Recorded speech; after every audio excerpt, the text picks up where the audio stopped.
Good morning. Welcome to practice.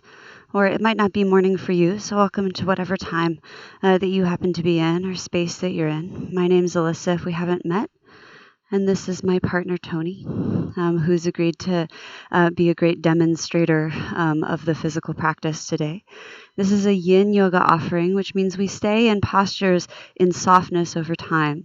My friend Greta Rose teaches this style too, and wrote something this week about the idea of yielding and like what it means to yield to something, what it means to sort of allow yourself to pause and let something else pass or take leadership, which can be a difficult role for a lot of us for a lot of reasons. I know it can be for me. And I think that's a really interesting idea. One of the things that I find living out in the San Juans that we yield to a lot is the cycle of nature, and that being in this yielding position allows for collaboration a lot more freely and openly. Right now, the moon is waxing towards full, and this idea of ripening is showing up all over the place, right? Wild berries are ripening, fruit in the garden is prolific. We all feel hot and bright and open. Maybe you are a little bit of an astrology person, and Leo season is part of this sort of vibrant, high peak, high noon, solar kind of situation. So this can be a good time to figure out what it's like to be with bright energies of leadership or direction, and also to practice yielding and what the relationship is there. So that's the offer. In general, since we're not in the same time or space, please feel free to do what you need to listen to your body, to change things, to use supports in different ways. Please be creative with props. We have a couple of rolled up mats and styrofoam blocks around which you could stack up books or fold up blankets or towels, etc. You could roll up all sorts of things. Continue to seek the support that you need and listen to yourself. As also, you can pause this video. You could do a different version. You could decide you need to stay somewhere longer for less time and fast forward. The tool is there for you to cultivate a practice that you have power over and that is healing for you, that allows intuition to come forward. So please feel free to use it in that way. Know that we're outside at a farm, and so sometimes you'll hear a chicken call, or our dogs will run through the shot, or we have to shoo away a hornet or something like that. So know that those are realities that we practice with. You might also let yourself practice with your realities, whether they feel perfectly curated or not. All right, I like to get started by uniting with 3 rounds of the seed sound of Om. I offer Om as a secular chant, acknowledging the idea of interconnection between all things. If Oming or chanting isn't for you for any reason, if your discernment has landed on silence, allow that to be honorable and honored as well. And close your eyes and sit up on something. Find a position of the body that allows you to find receptivity. Let your hands fall somewhere relatively neutral. Stack your head over your spine so that things feel like they can float with a minimum effort of action. To clear and prepare the energetic channel of your body, take a big free inhale in through your nose. And open mouth exhale, H.A. Inhale, prepare for Om.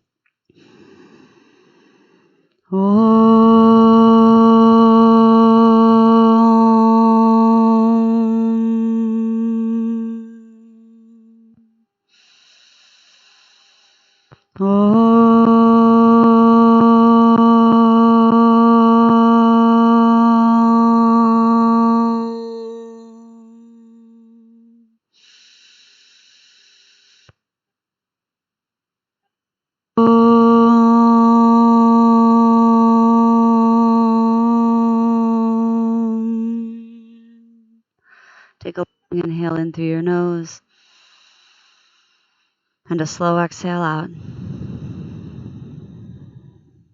we'll begin today in a supported form of child's pose, Balasanas. You could try bringing the tops of your feet to your mat. You can face in any direction, let it be casual. You can always pad your knees with a blanket or a mat, etc. If you know they feel bony against the ground. You could pad the space between your hips and your heels if you like. I'm going to suggest, for me, I like to use this rolled up mat. You can always fold it. It's a little bit of a lift. Even when I come down, it just gives my hands something to land on. You can use a block if you wish under the head if your head doesn't reach the ground, or another prop. You can also turn your head to either side if the ear feels better, or let your head hang to gravity if it doesn't feel like it needs support. Your arms could come out long or could be back by your hips. A lot of suggestion is about the width of the hips. Taking your knees wider or closer can create a different action in your spine. Once you fold forward and down, Relax your neck and jaw. And Tony's demonstrating that you can definitely bring your body weight up and forward, especially if that's more liberating in your lower back or less compression in knees that feel overly compressed. You can come forward and down directly onto your legs. You might find that that compression is the space for you. There's a lot of biodiversity in our human population, so give yourself permission to really consider what's right for you, which might be neither of the things showing up in our bodies. And that's my dog Albert, who's made his entrance. He'll kind of come in and out in Mystery Science Theater 3000 for you a little bit along the way of this class. I'm going to move him off of our cursor of recording so that he doesn't incidentally stop us. All right. So once you're in this posture, you might close your eyes and soften and just take a moment to notice if it's sustainable. Before I even begin to talk about anything else, is this a place you could stay for a few moments without pain or without the need to create tension or action in your body? And if not, change it. The poses themselves are not as pertinent. We work into the body with the poses, into the self with the postures. They're tools we're using. So it's always okay to look at the house you're building of yourself in this lifetime and think, oh, I don't need that hammer. I need this wrench. And that's okay. Ascertain and figure out what the work is for you. Adapt it. If you're inside of this shape and you feel like you can stay and reside here, do. Try to be receptive and relaxed as much as is possible in all of these shapes. And I talk here at the beginning usually just about our context, what we're doing with this practice. A lot of people who come to Yin Yoga have done a lot of Yang Yoga or a lot of Vinyasa or Hot Yoga, some sort of very physical yoga was the pathway for a long time for a lot of people. And those postural practices, a lot of them have to do with moving from pose to pose, with using yang body tissues, like a lot of blood flowing and muscle contraction, etc., to enact postural awareness as the ritual. And here, instead of that muscular format, we're looking at a more yin tissue format, working into our myofascia, our connective tissue, bones. I really say these things as if we could separate these tissues, but really they all have yin and all have yang. And that's the idea. This duality of yin and yang is appropriated or borrowed or continued to be utilized from traditional Chinese medicine. And the context is that as practitioners, we can use these healing modalities even as we seek to understand them through experience, right? Continue to educate yourself, to learn. We utilize yin and yang to think of polarity as a way to study non-polarity, to use duality to study non-duality. We tend to live or come from a dominant yang culture. Things are busy, fast, about productivity. We often are thinking about commodity, etc., which pushes us into that point of view. And so this practice can be very revolutionary, simply turning your awareness towards allowing, towards yielding, towards allowing solar energy to be present, and noticing how much you do or don't need to engage with it to continue your work of healing, your work of manifesting your experience in this lifetime. And that's all work for you to do, right? I don't know how to do it. I have a lot of questions as opposed to answers. So know that if it doesn't really ring a chord right away, you might allow yourself just to do an awareness practice, and not just do, right? That's a difficult practice, a pertinent and valuable practice. Consider how it is you pay attention to how things really are.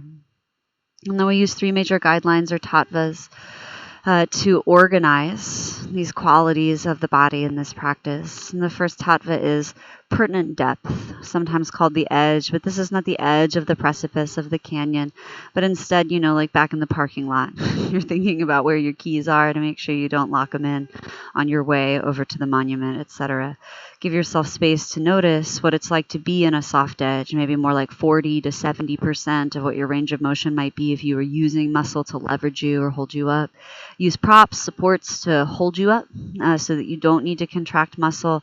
If you do feel like the holds over time are creating contraction, you might just decide to do things for shorter, and that's okay to set your own timer or to call it when I have the halfway mark announcement, etc. Know that these ideas are all to be on the gentle side of things, and so you're never trying to force sensation. We're really looking for subtleness, and in fact it might at first feel almost like nothing is happening in your body, and that is okay too. You don't necessarily need to feel extremity. On the other hand, you may feel a lot. You may feel compression, you may feel extension, so you want to be kind with your body's desire to react, your mind's desire to react to those things. We're going to stay in a responsive, soft, gentle, subtle place. Your second tattva is stillness. So remain in stillness to the best of your ability, not a held tight stiffness of stillness, but a soft stillness and ease, a gentleness, so that your muscle tissue doesn't have to become active. We can continue to exercise the pressures into your more yin tissues. Give yourself permission, though, to not be stuck or trapped. You can always move if you need to. You can always exit the pose to process on your back or in a seat or on your side. If you find you need to come in or out, it's always okay to do so. Remember to let it be about being soft. Third tattva is time, or maintain in the edge over the course of time and stillness. I'm keeping time on my phone. I often will give you a halfway mark. You're more than halfway through your first hold in this posture. Usually give you a final minute mark or one of the other if it's a shorter hold. And that'll give you a little context. Those are just ideas. Depth is really created, pressure in the body in these holds over time. So sometimes you need to come out because it's too deep, and those are good times to monitor that. Sometimes you need to stay. And it feels okay to note, oh, it is only another minute. Remember that you always have permission to move, but if you find yourself fidgety, etc., over time especially, just notice those responses that come up, right? If after 3 or 4 breaths you still need to scratch an itch, you probably still need to, and it's okay to keep that as part of the practice. Just like everything else done with intention can have value as long as it is done in a way of awareness. You have about 2 more minutes in this first posture. As you address your body or stay where you are, feeling sensation, I'll offer just 2 more ideas, right? That softness, yielding, being at ease, right, is actually a place anthropologically and evolutionarily of great openness for us, right? It's that creation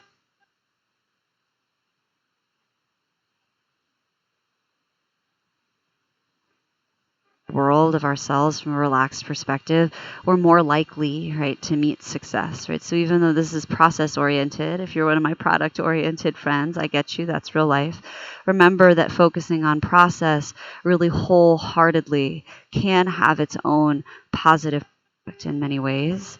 If you can let go really of that sort of trap, as it were, and allow yourself to have the experience you're having, it doesn't have to mold to being as you expected it to be or how you hope it performed. You might have a more true experience of what really is.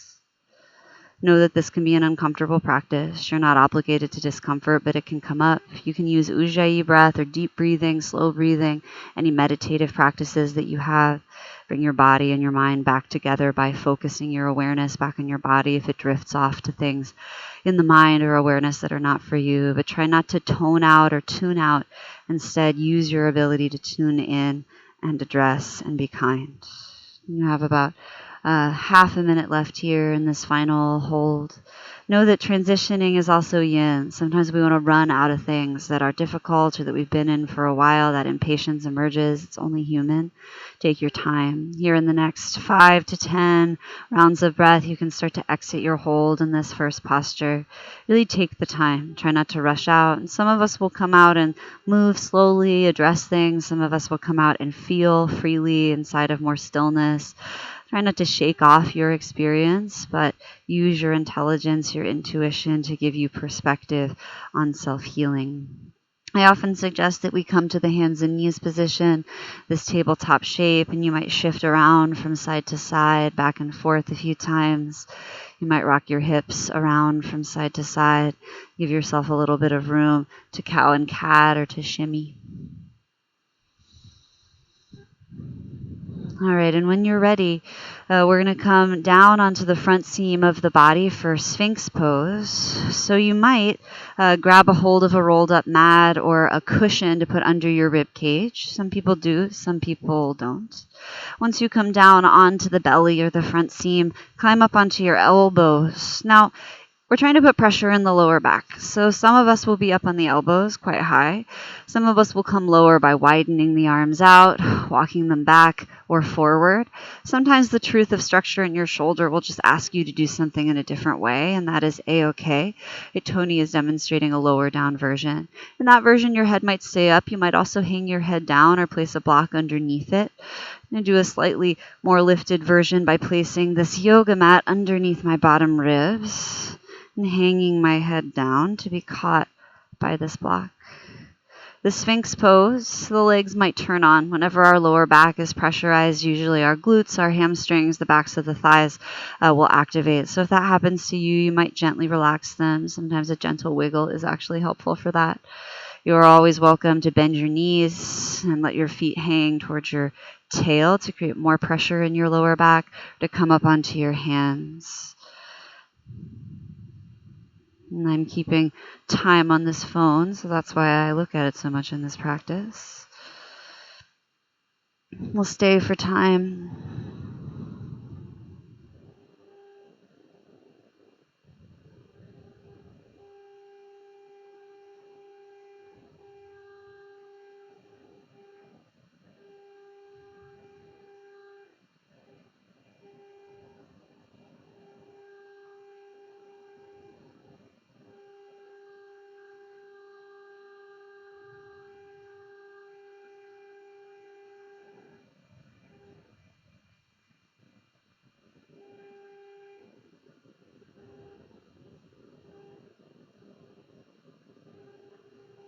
And silence is always an opportunity to notice.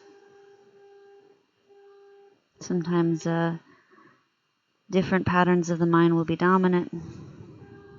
Anxiety, narrative, future planning, dreaming. As we seek all these different colors of consciousness, remember, we're trying to seek that which witnesses without attachment. Right? And a lot of those contexts come with attachment to ego, identity. Sometimes the term kill the ego comes up. I think it sounds a little violent. You might just consider what it is to suspend the ego as the self. Think of it instead as part of the self, a tool, not all of the truth, maybe just part of it. Like any community, the universe of yourself, a little community of you. It doesn't just create leadership from one person. There's broad community networking, even in the body. Just a community of cells, as it were, figuring out how to work together, a variety of different types, collaborated for a greater good, more resiliency.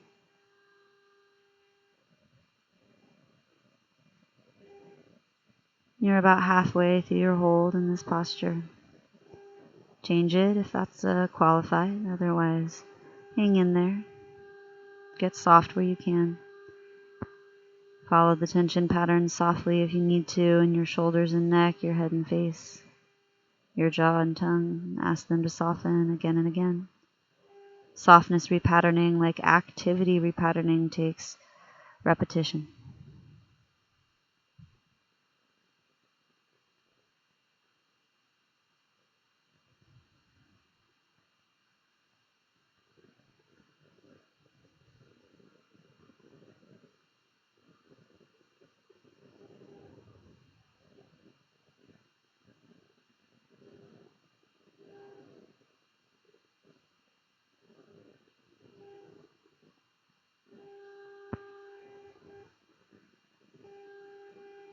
And this is your final minute. I'm going to take my action up into seal pose, replacing my hands underneath my shoulders. I have a lot of curve in my lower back, and this exercise feels good for me, but it won't for everyone. So if you try lifting up and it doesn't work out for you, feel free to drop it back down.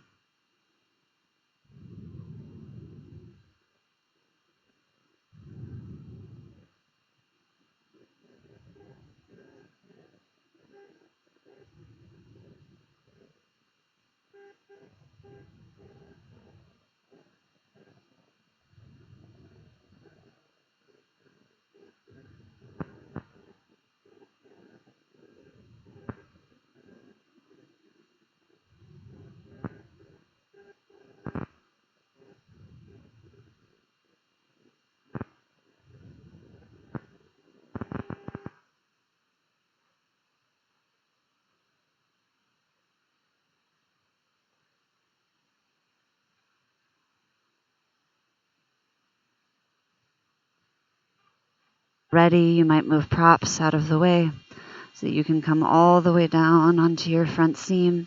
When you do, you might turn one ear to the mat or the other. If you need to, you can wag your tail from side to side or drop your feet from side to side to counteract the work you've done. We're going to counteract posturally a little bit of sleeping infant. So take your right knee when you're ready and slide it out to the right and place it with a bent knee on the ground, like half of a frog leg situation. You can do either side first. We will do both sides, a shorter hold. You might pad underneath your knee. If you're like me, you want to get into the tension of your inner thigh knee and you have a ball around, you can also put that in the little notch of your knee underneath your leg. That can be its own acupressure and difficulty, and in fact, be kind with it because it can be quite intense. You can stay upright or come down onto the front seam. And always feel free to create relative comfort for yourself to the best of your ability.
You're about halfway through your hold on this side.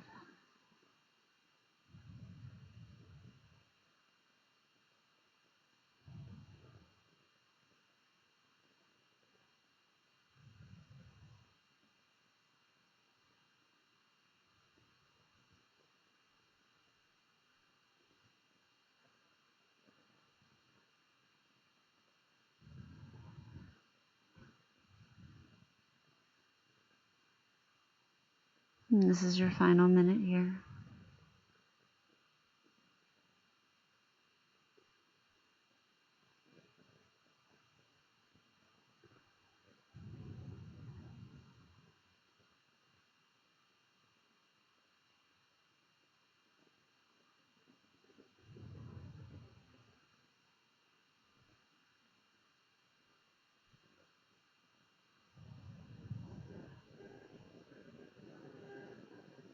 And very kindly, over the course of 7 or 8 rounds of breath, without rushing, start the work of releasing this posture. You might slide your right leg back. Again, you might find that just a few breaths neutral is of use to you to see how things feel in return. From a chemical point of view, we're sort of taking the gel state of our connective tissue and liquefying it through electrical pressure in the body, through movement. And so there is this sense of sort of stiffness and shifting, like a ice moving, an ice river. When you're ready for the opposite side, go ahead and slide your left knee out. And again, if you're using the ball, I'll show again on your knee, a little sort of notch in my knee here, not the bony part, but down a little from it. You can play around with it. It's intense for a lot of bodies, but it may be for you. It may not be. So it's always okay to say, oh no, not for me. Come down to what makes sense for you in your torso. And remember, things might be the same from side to side. They also could be different, and you can allow them to be as such. If you find your brain is scattered or your thoughts or awareness get pulled in directions that are not intentional, you might practice compassionate focus by coming back to your breath or the feeling of your heart beating in your chest and your blood moving in your veins. Or you could scan your body, feeling it from the ground up. I speak about a lot of these tools because feeling my body is really what yoga did for me. I couldn't really do it before I did this sort of practice. And I think lots of different channels and ways are helpful. You might consider also image-based practices for those of you who have creative image-based minds. You might think about the slow filling of your body millimeter by millimeter with colored smoke or light, maybe from the ground up, from the center out, etc. That you're bringing your awareness back to your body again and again. We're already halfway through this posture and this side, breathing, listening.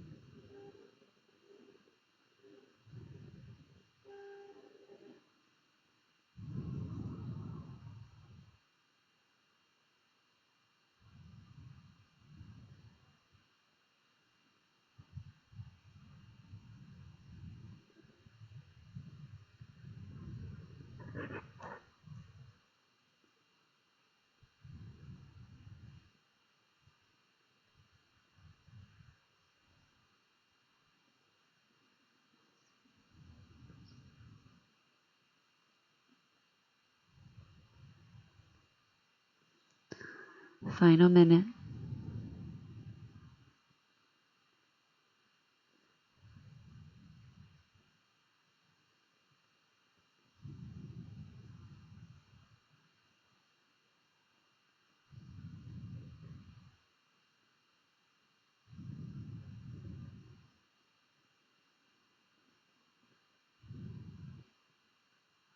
With great gentleness and care, take your time over the next 5 to 10 rounds of slow, aware breath.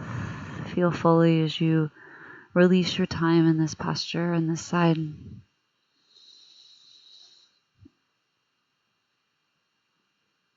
a lot of the benefit in the body does come upon the release, upon things flushing back and rushing in. So take your time if you'd like in those positions. Then very gently press up towards hands and knees position. You might have to press into your hands or walk your upper body back towards your legs. When you get there, it might feel good to move again from that positioning, to shift around a little bit or a lot.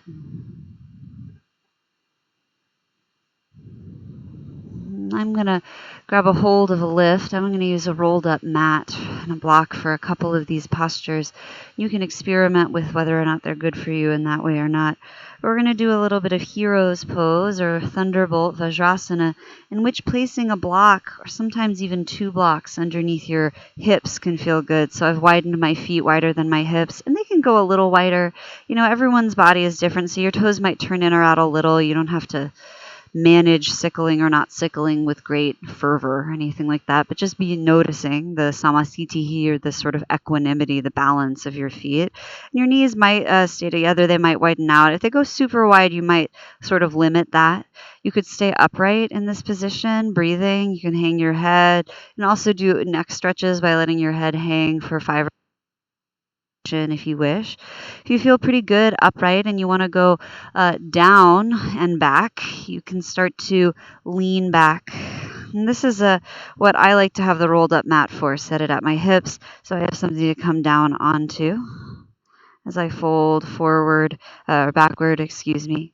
And you might hang sort of heart open fish position. You might come all the way down onto your back and breathe there. We'll stay for time. Again, not a huge hold, because for some of us, the pressure in the knees starts to become prohibitive, and we don't want to over-exercise the tissue, remembering that denser tissue might require longer holds, and so we tend to hold in the lower body a little bit longer than in the upper body. But the knees, right, are a little bit more fragile and tensile than, say, the hips, a little less bone structure, etc. We always want to consider that on how we care for the body. Never want to put too much pressure, just the correct threshold to create resiliency and anti-fragility.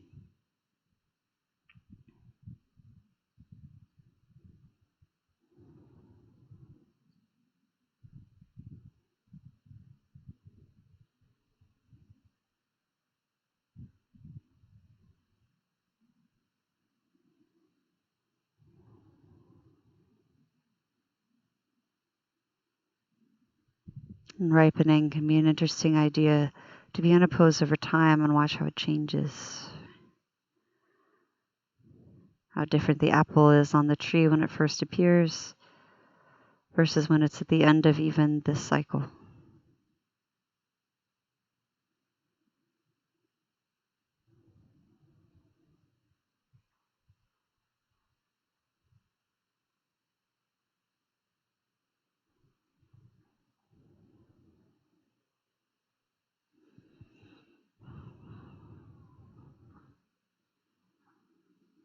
And again, you're about halfway through your time in this posture.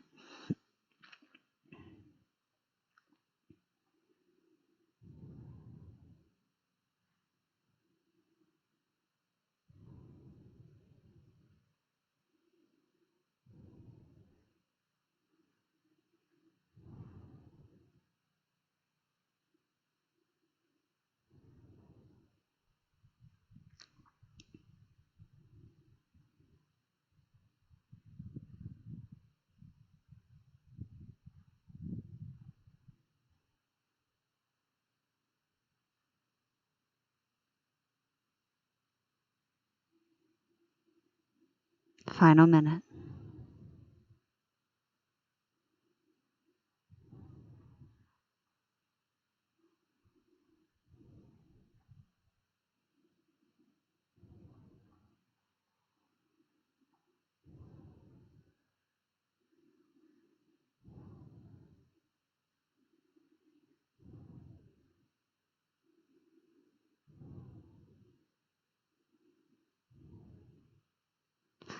Very slowly and gently, you fold it down and back, rise up, take your time. It can be nice to come forward to hands and knees, to release the bend in your knees, to walk them back to tabletop. You might release in a different way, taking one leg out and then the other.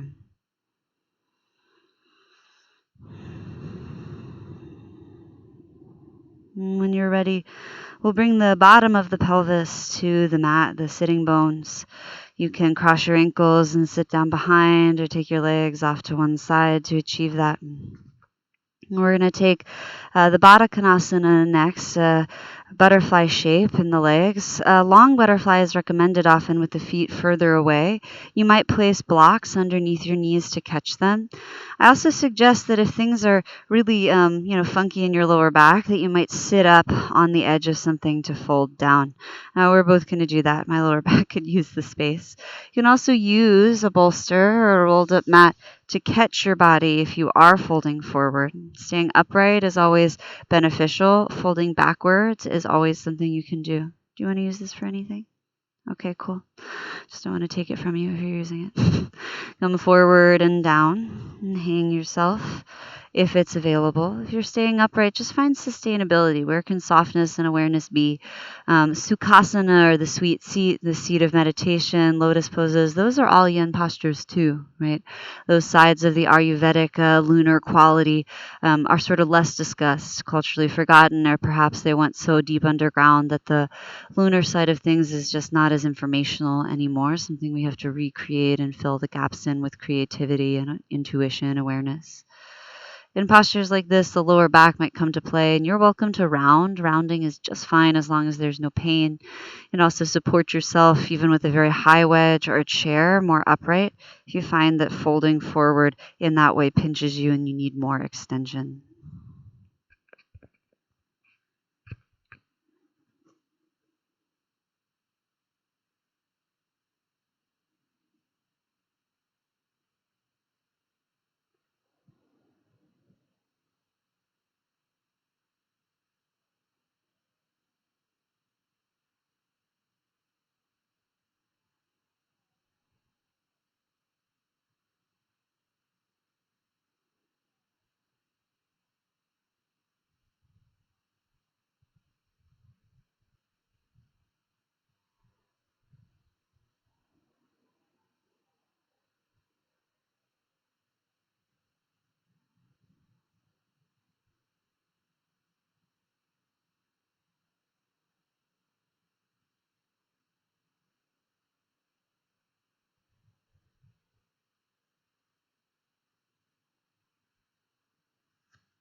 halfway. Continue to practice as much kindness as possible as you find awareness in the body. And this is not a survival practice, so it isn't sit in your pain and bear it. Though those practices do have value, and the tactics and tools that you have used to survive have value.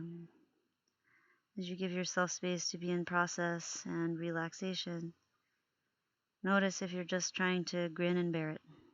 Instead, remember sometimes resiliency practice looks like changing it, removing it, or stopping, doing it in a way that suits you.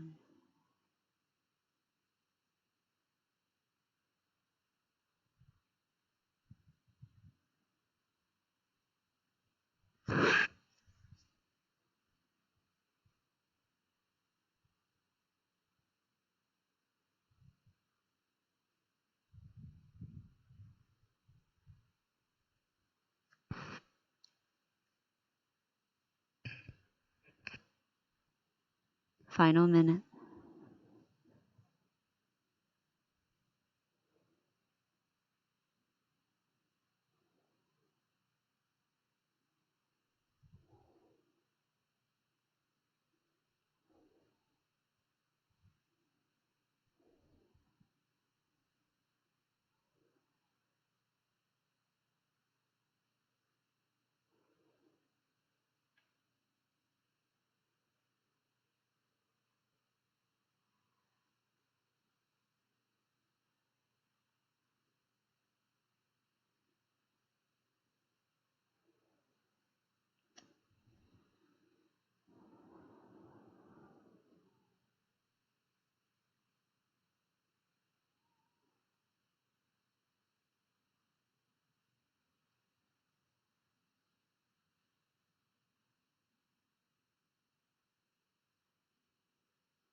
Over the next 5 or 6 rounds of slow breath, release your posture.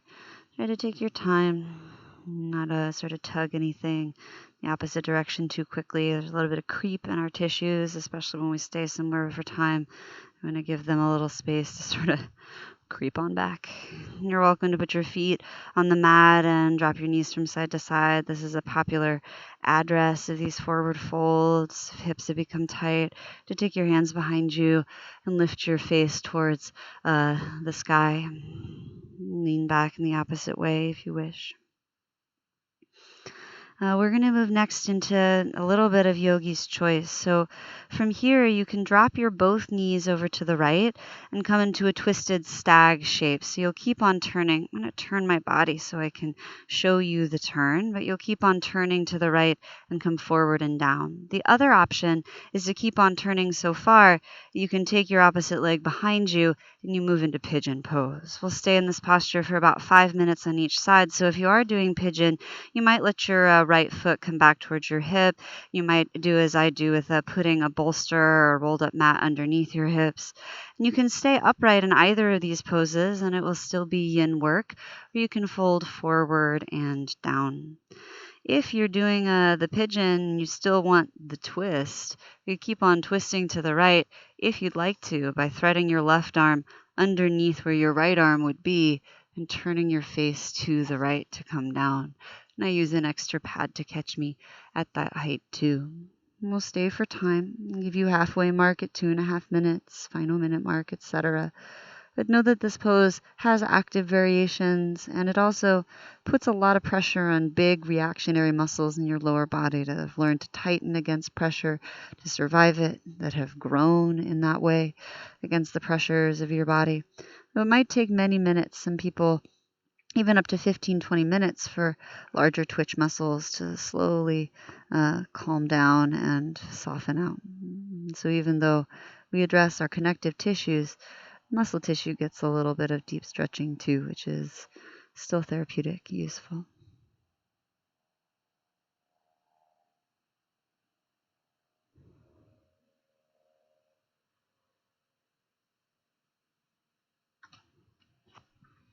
Oh, hi, Oakland.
And this is your halfway mark on this side in this posture.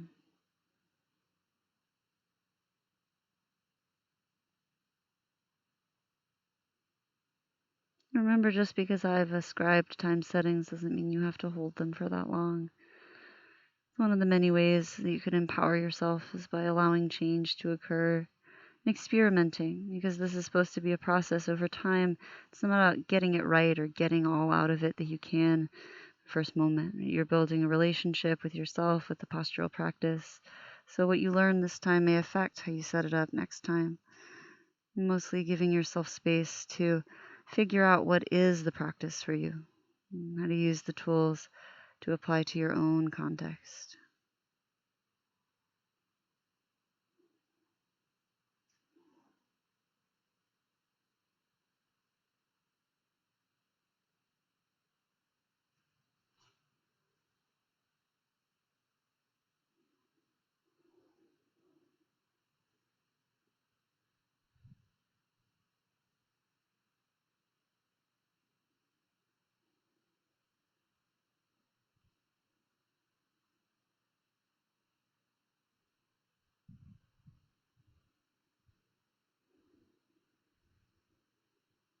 We're now entering the final minute and you're holding this pose.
And with great kindness, over the next 6 or 7 rounds of your slow, deep breathing, you'll release your posture. And there's lots of ways. I'm going to return slowly to a seat, but you might head to tabletop or go to a downward facing dog to stretch your leg long first, and do take your time. This compression, sometimes you feel a little bit of tingling, etc. Generally, we don't want too much of that, especially if it's nerve based or over compressed. It's just the truth of compression. Things will sort of squeeze in and out, etc. When you're ready, we'll come into the opposite side, and you might start in the same way by dropping your both knees to the left, turning to the left, and continuing to twist. You might turn so far to the left once again that you come into the pigeon posture, sometimes called swan, really named for the proud chest of dove-like birds. And when you're ready to come forward and down, you could also stay upright. And again, if you want more support, but you need to be more upright, really suggest keeping a chair around or stool for the practice. Both ways are valid and good. You might choose to be more upright and not utilize a chair because you don't have one around. And that's okay too. If you're coming forward and down, feel free to come forward and down. If you're twisting to the left, allow yourself to thread your right arm underneath and behind, and come down to your shoulder, maybe to your ear.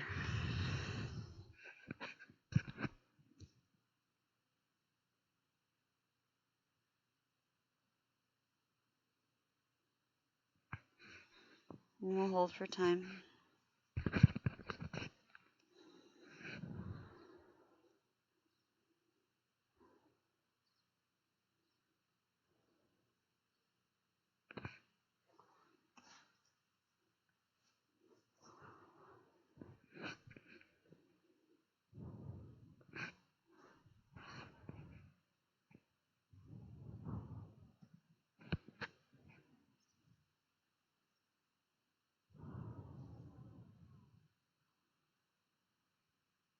It can be helpful to scan your peripheries, often as we seek to relax the large girdles of the body or address, create softness in the hips and shoulders.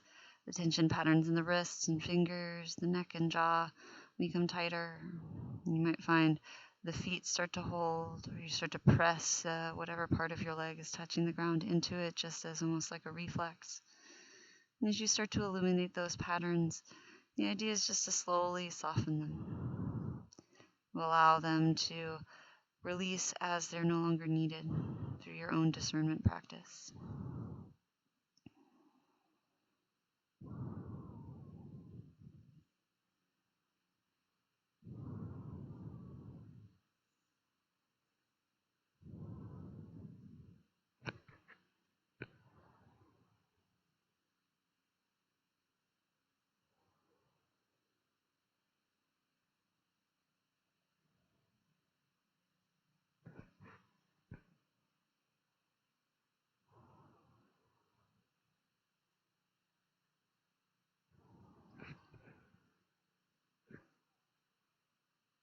And that's about halfway through your time on this side, in this posture.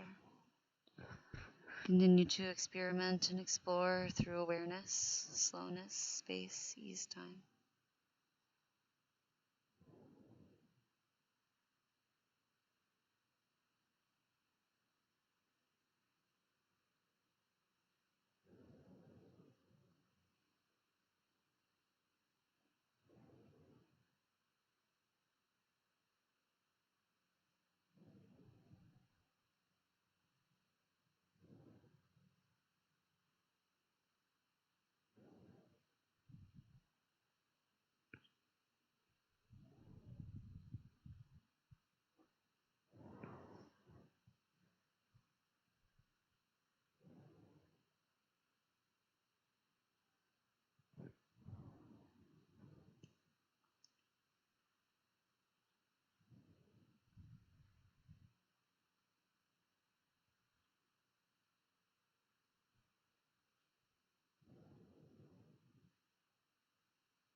Final minute.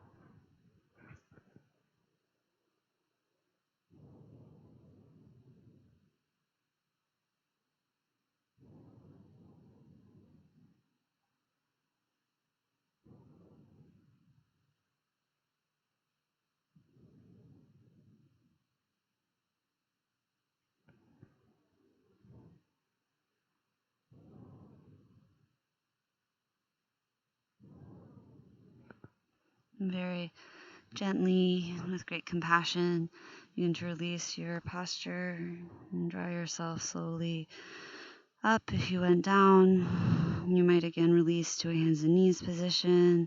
You might choose to release to a seat. Ooh. And again, when you get there, maybe there's movement to address compression, maybe not.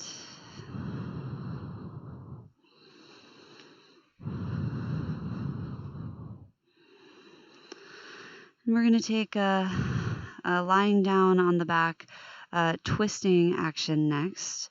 So as you're ready, you can move props off to the side, or maybe one to the side and one to the other, and roll down onto the back. Once you're on the back of your body, you might utilize a bend in your knees to place the soles of your feet on the mat for a moment and just notice the lower back. You can do any form of twisting that you like. We're going to take the legs to the left first. I might suggest that you could stack your knees or place something between them so that you have softness and the hips feel relatively uncompressed. You can also stack something under the knees. You're welcome to take the twisted root variety with your legs, or to take your right leg over and your left leg long. You can take your right arm out to the right if you wish, or look to the right. For most bodies, in fact, many bodies, I find there's compression in the neck, there's some arteries and some nerves running through your collarbone area that you might overcompress. So you don't need to look that way, especially if it turns on your neck muscles a lot. Find a sustainable version of this pose, and we'll stay for time. Right? This is our last sort of long hold on each side.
Hi, Oakland.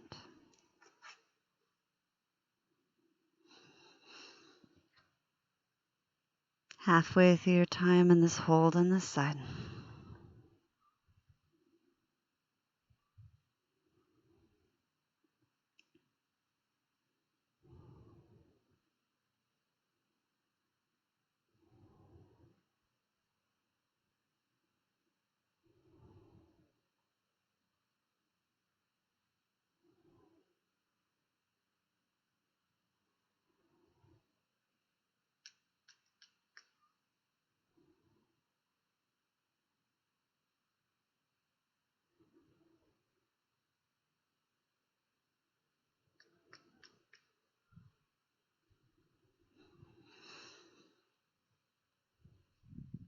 Final minute.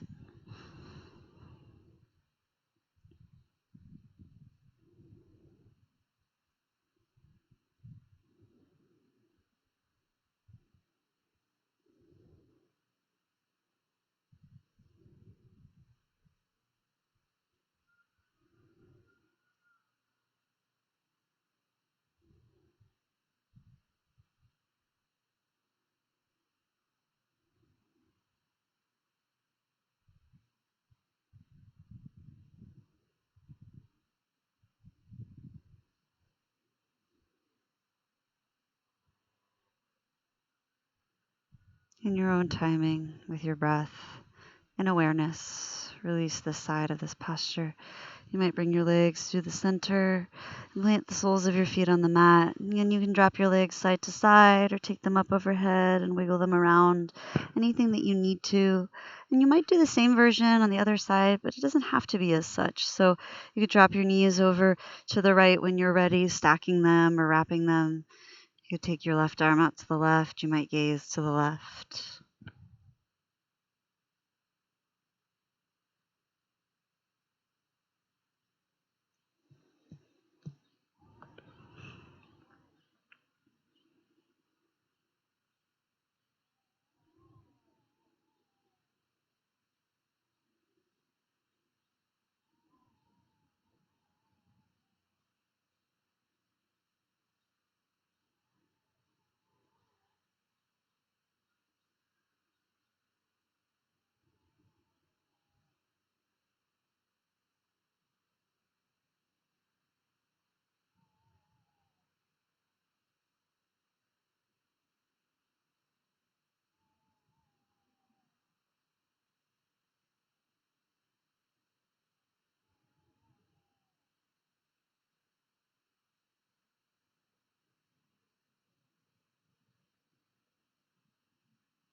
And continue to practice awareness.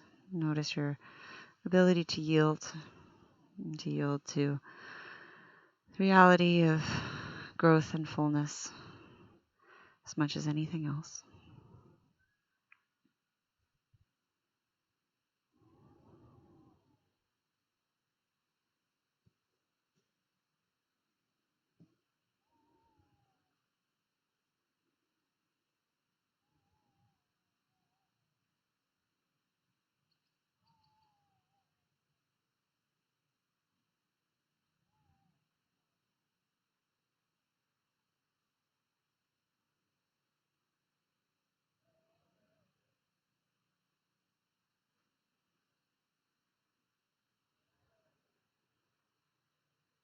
Halfway.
Final minute.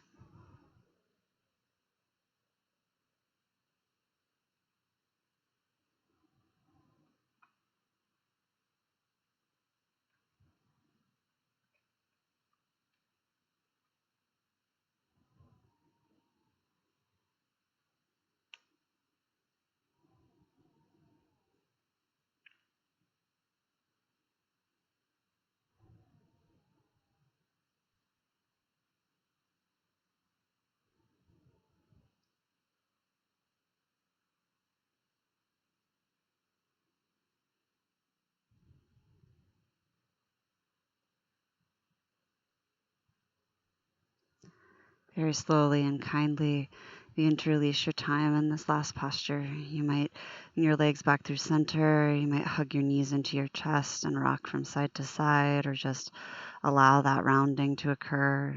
If you know you need something else posturally, there's something you need to do to be settled for resting, please feel free to do it.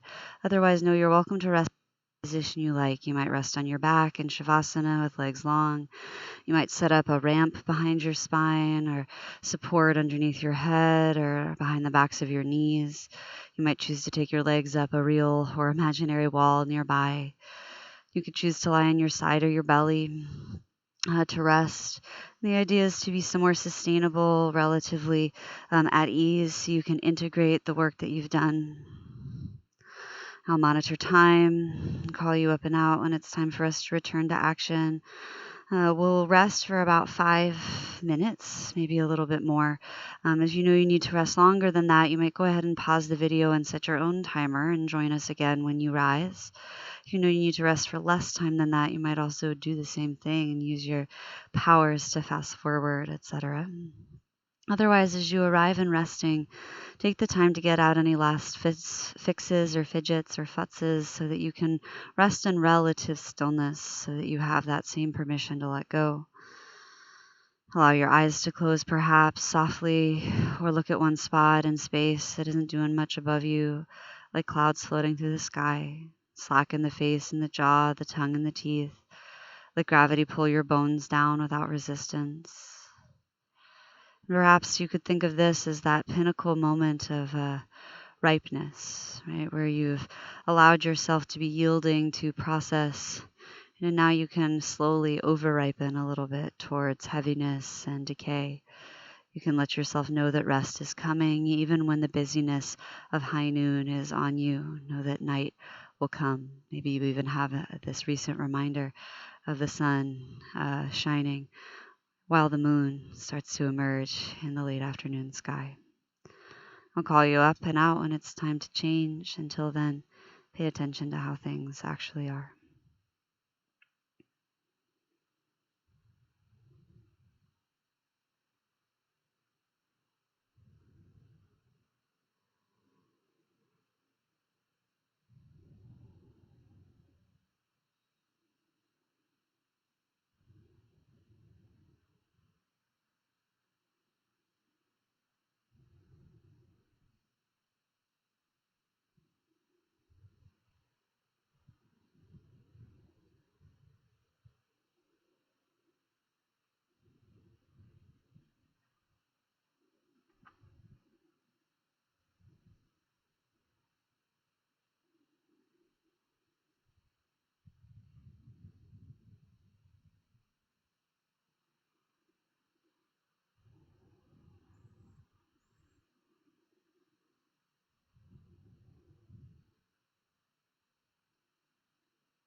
Om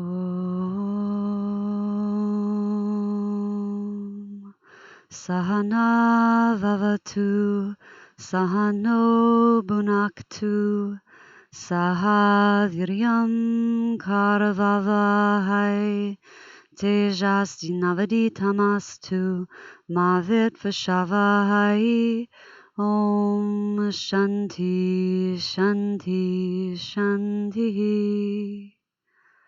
If you're lying in rest and wish to remain as such, please do. The time has come for you to return to the field of action. Begin slowly to take your awareness back down and in to your heart beating in your chest and your natural breath rising and falling. As you see fit on your own timeline, you might activate the breath again by allowing it slowly, exponentially to rise towards pertinence and intention again, to breathe a little deeper and longer. And as you feel that breath slowly and incrementally expand and deflate in the body, you might ride its movements into other movements of action that feel good, like running your tongue over your teeth or subtly wiggling the tips of toes and fingers, maybe moving the muscles of the face around. Some of us will do less, some of us will do more. You might scrunch through your hands and wrists, roll through your ankles. You might stretch out or up. In the course of the next 5 or 6 rounds of breath, the next minute or two, you might gather your knees into your chest on an exhale and give them a squeeze once more. And pick a side to roll onto, to pause in the fetal position with the knees into the chest, the left side being a little more lunar and reflective, the right side being a little more solar, bright and responsive. And pause for a moment. I like to offer a practice of gratitude as a means of liberating ourselves from our own sort of ideas of ownership. By practicing gratitude for the contributing factors, the broad network of things that contributes to our ability to do these mindfulness and awareness practices in these bodies in this lifetime. You might consider that which came before the creation of the universe, the movements of the stars and solar systems to create our planet and our moon, the ecology of our Earth at this time that allowed for the millions of years of process, hundreds of thousands of years, millions of years of life process to develop to this point. You might consider the ancestors that came before yours that you know of, those that you don't know of, and that of the land which you are occupying, which may be where you came from or not. I'm here on Straight Salish, Samish, and Lumi land in the islands up here. You might be in Seattle and Duwamish territory, etc. You might consider teachers of all kinds, knowledge of all lineages that has come to you, useful and unuseful. You might consider the obstacles, boundaries, oppressions, difficulties to the work you have in this lifetime. You might consider the gifts, the privileges, the boons, the collaborators, the communities. Consider, of course, your own willingness to practice, to show up again and again in process, kindness, and peace. When you're ready, use your top hand to press yourself up slowly to a seat if you wish, and we'll seal in practice together. That chant is a traditional Vedic chant, comes from Vedic texts. The lineage often is spread out, right? It's one of those chants that you hear a lot in different lineages. I learned it through the Ashtanga lineage of Krishnamacharya. I'll offer an overarching meaning so you have context, but also remind you that anytime we translate from Sanskrit, we lose meaning. So you may hear other interpretations that also have validity. Do your research, of course. And this one is about learning together, and I like to chant it in this time because it's a reminder of our togetherness, even if we're in different time and space, through our like-minded action and intention. It means, may we together be protected. May we together know joy. May our work together for the liberation of all be brilliant. May we not fight, hate, or dispute amongst one another. And may our work seek to lead us towards universal and cosmic union and peace. If you wish, you can fold your hands in a symbol of that union, Anjali, the meeting between yin and yang, right and left, beginning and end. Polarities meet and reconcile with the understanding of compassion lies in the cave of the heart. This gesture might mean something else for you, in which case you could also hold the idea or the thought, the question in the eye of your mind about non-dualism, about where things that seem disparate meet. Thank you for your time, your energy, your effort. If you wish, you can bring thumbs to third eye, acknowledging that the work of the mind must bow to the intuition of the heart and body and bow to yourself. Seal in your practice. Thank you so much for letting me be a part of your work. I hope it's useful to you. If you have feedback, it's always okay to reach out to me. Directly is usually the best way, so I know that that's your intention. All the information is always listed in these class videos. I say donation-based, but really we're trying to free up the idea that you can buy yoga in the first place by allowing compensation to be more open and self-adjudicated. 50% of proceeds for classes through the end of August will go to the Washington Black Trans Task Force, an attempt at equity and sharing the income that I make. And the intention in offering these classes is really to be able to raise funds in that way. So you can donate directly, or you can look at the channels of donation. For me, it's all written down in the video. But in general, know that compensation is open. So sliding scale 10 to 25, no one turned away for lack of funds, means you can be here. You have permission to be here. Consider your own contribution to the community. Spread the word. Protest for what you think is right? Do the other actions of karma yoga off the mat that you need to do, of kindness in your life and in your community. And remember, continue to practice. If you need anything, reach out. Otherwise, know that I value you. I'm so grateful for you. And hopefully we will connect in this way and others again sometime soon.